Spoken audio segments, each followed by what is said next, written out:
Elle est tout de même assez inattendue, cette victoire du Likoud. Vous l'expliquez par quel point très particulier? Vous savez, je crois qu'elle est inattendue par rapport aux derniers sondages qu'on a pu voir, mais les sondages donnent un point de vue, c'est tout.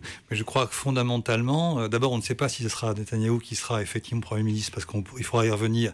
C'est un système de coalition très compliqué, mais surtout, depuis maintenant quelques années, on a, sur le plan idéologique, sur le plan sociologique, un Israël qui s'est assez largement droitisé. Donc il a un ancrage fort, plus fort que la gauche qui était en de grandes difficultés.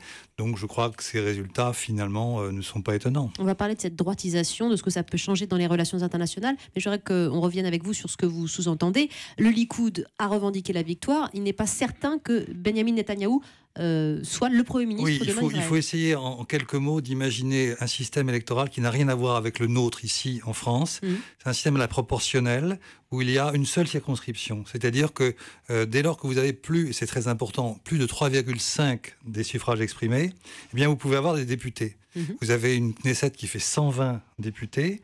Dès lors, il y a 25 listes qui se sont présentées, 10 qui ont été retenues, qui ont fait plus de 3,5. Donc à partir de là, vous avez aujourd'hui 10 partis ou 10 listes qui sont élues avec entre 30 et 4 sièges. Donc après, le Premier ministre est en tête, enfin la liste du Premier ministre est en tête, et après il va falloir former une majorité de plus de 61 sur les 120 députés. Donc il va négocier avec telle ou telle formation politique pour arriver à 61, 65, 70. Et donc on ne sait pas aujourd'hui s'il est en mesure de le faire, car vous avez toute une série de facteurs qui font que certains ne voudront pas aller avec lui, mais plutôt avec Herzog, du côté travailliste.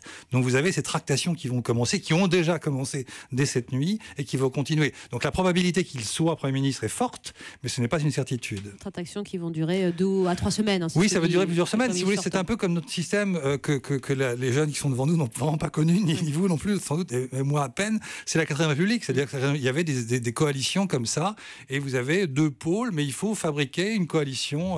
On entasse des partis pour arriver à une majorité.